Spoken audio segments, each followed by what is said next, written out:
control of the American government, control of the economy, control of the military. When there's a lot at stake, there's an incentive to fraud. The difference between our history of fraud and computerized fraud is that with computerized fraud, you can set up a program that basically gives you the number of votes you need, switches, deletes, adds, without leaving a trace.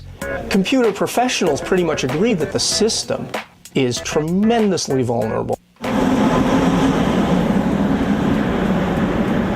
I'm Alex Halderman. I'm a graduate student at Princeton University. I'm Ari Feldman, and I'm also a graduate student at Princeton University.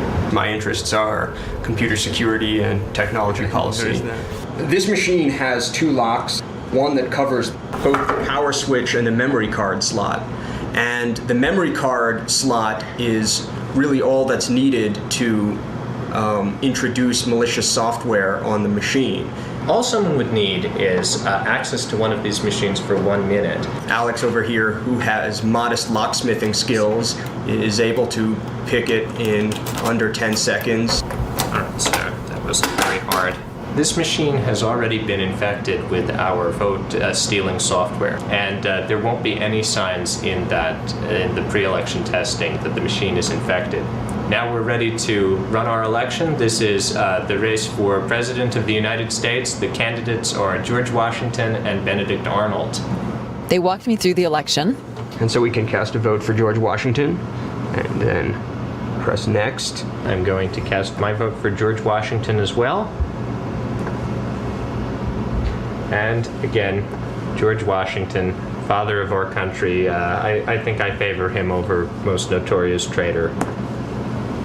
And all right, so now we have 3 votes for George Washington? That's right. The total so far is 3 votes for George Washington, no votes for Benedict Arnold. Now election day is over. We're going to end the election and print out the totals.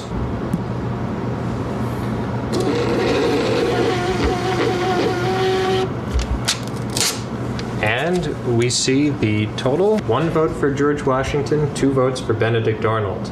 How did this happen? Our demonstration vote-stealing software running inside the machine switched 2 of the votes from George Washington to Benedict Arnold. It switched all of the records, so there's no way to go back now and find out that the actual result was 3 votes for George.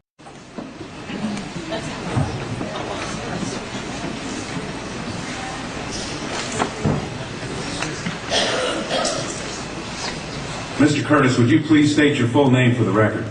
My name is Clinton Eugene Curtis. And where do you reside? Tallahassee, Florida. And what is your profession? I'm a computer programmer. Would you please speak into the microphone so the audience can hear your testimony? I'm a computer programmer.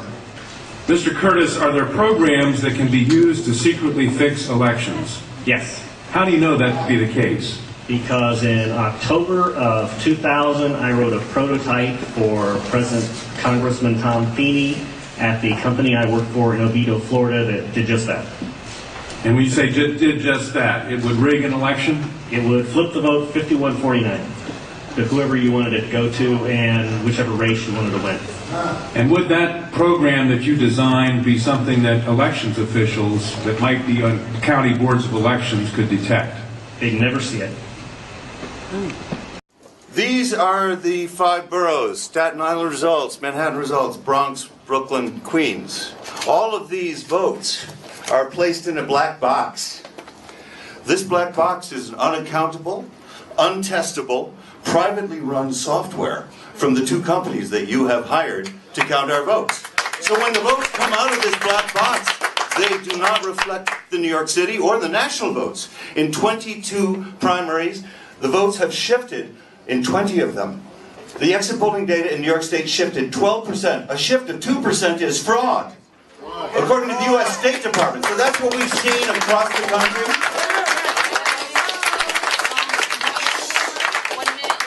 1 minute left. Richard Charnan, a mathematician, has been studying election data for years. Directly into the mic. We can hear you. Step back. Can you hear me? Step back from the mic. I'm glad you can hear me. I'll cut it off. So only the developers can see the software. Only the hired contractors can see the software. It's a completely untransparent process. This software is stealing votes. This is a list I'm not supposed to have, and you're not supposed to see. It's a list of 7,200,000 voters. Maybe you're on the list. If your name's on this secret list, your ballot can get canceled. Legally, this is no joke. Why? Because you've been accused of voting twice. Who in the world would be so devious, so slithery and deceitful that they would accuse millions of Americans of committing the felony crime of voting many times? This voting system is out of control. You have people, in my opinion, that are voting many, many times. Voting many times, Donald? You claim millions of Americans commit voter fraud? That's how they plan to steal this election. How do I know? How do I get these lists? I'm Greg Palast. I'm an investigative reporter. Back in 2000, I was working for BBC Television, and I uncovered a list of 56,000 black men and women who were scrubbed off the voter rolls of Florida. That list stole the presidency for George W. Bush. Now, in 2016, I've uncovered a list that's bigger, that's nastier, and that stinks of the worst Jim Crow trickery.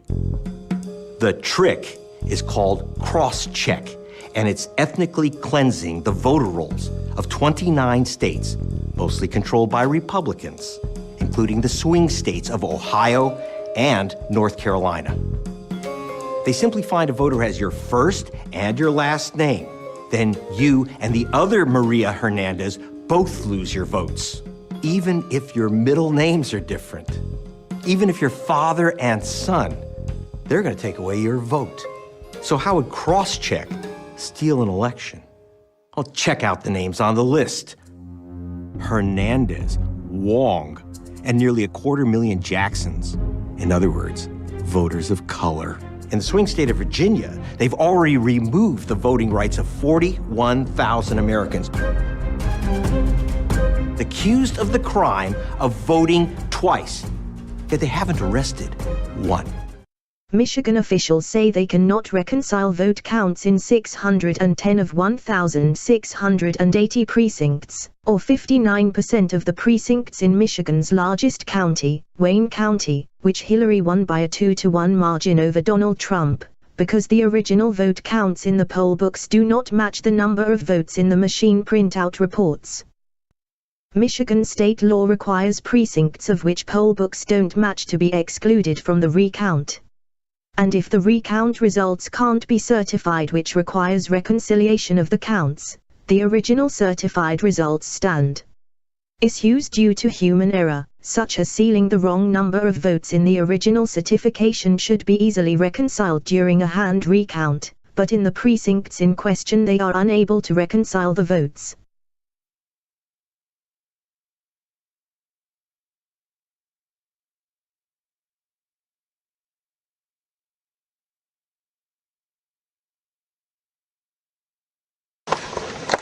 Do you know? You don't know? No, she didn't know. Oh, okay. People ask me questions. No. What was the reason the ballots are being left in the room? It's a different procedure tonight, right? The ballots are being left here instead of in the vault. Yeah. Because we're securing the building. But it's a different procedure than in the vault. There is a reason that the ballots are not going to be in the vault tonight. This building is secure.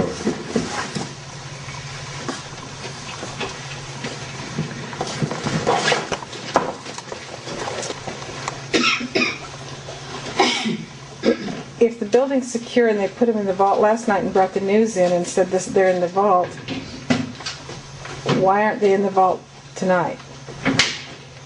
Or why didn't they stay in here last night? It's a different procedure is what I'm asking about. Yeah. Correct. And the reason for the different procedure in securing the ballots is? Because the ballots are secure where they are. They're secure here. They're secure where they were last night. Well, they were in a vault last night behind a key-carded door which has electronic entry records, and here they're not behind a key-carded door. Mm-hmm. Yes, they are. Okay, where's the key card? The east door. We'll show you as But this room doesn't have a key card. And the janitor, I watched the janitor come in there, so it's a little less secure. It seems like here. I'm not understanding. Is the vault full? No. So the ballots, you have made a decision not to put the ballots in the vault tonight because it's a deviation that's pretty significant. A vault versus leaving them in a room where the janitor has not got to get a key card to get in. No, you have to have a key card to get in. Not this room. In order to get into this building, he has left the building.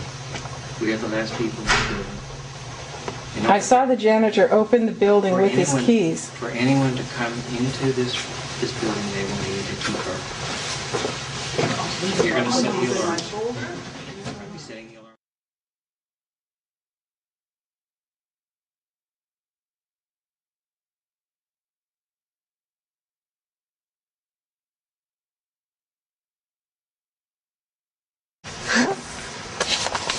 It is New Hampshire. So that you kicked them all, they're all empty, huh? Yeah. Okay, so if they left them here and they left them unlocked, and this is the city. Oh, let's do this. Who would like to do the honors of putting this on a box and peeling it off? I'm the one in Alabama. I go to jail. You'll come get me, right?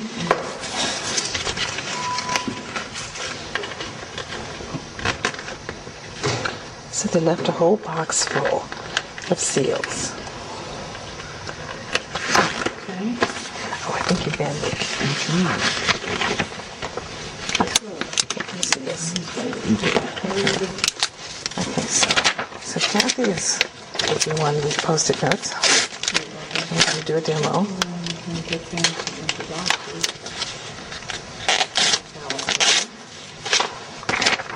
And this is the Special Secretary of State tape she put in on. All right.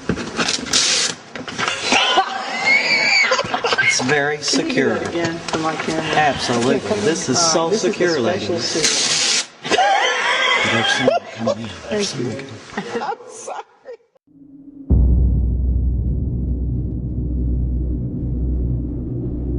A gentleman by the name of Benny Smith out of Memphis, Tennessee, discovered what I would characterize as a master key, which essentially lets one person control with invisibly and with remarkable precision down to the precinct level and down to the type of voting.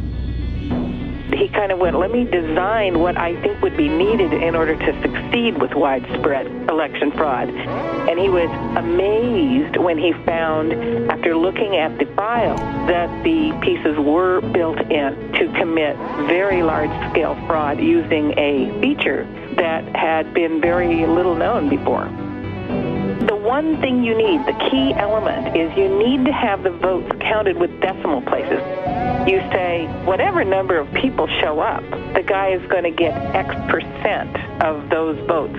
Used to be configured to count each vote as a whole number. They had changed the setting in all of the voting machines in America. This is not the machines out in the precincts. This is the master computers that control all the voting machines. This is not a theory. This is real. This is something that was put into the system. They actually changed the setting. We can actually go back and figure out, now that we know it, exactly the date that the setting was changed and that it migrated to all the other manufacturers in the U.S. The setting is in there to be able to allocate votes by percent to in basically 99% of the votes in the U.S. So there's this one central computer, which at the end of the day, all the votes come to it.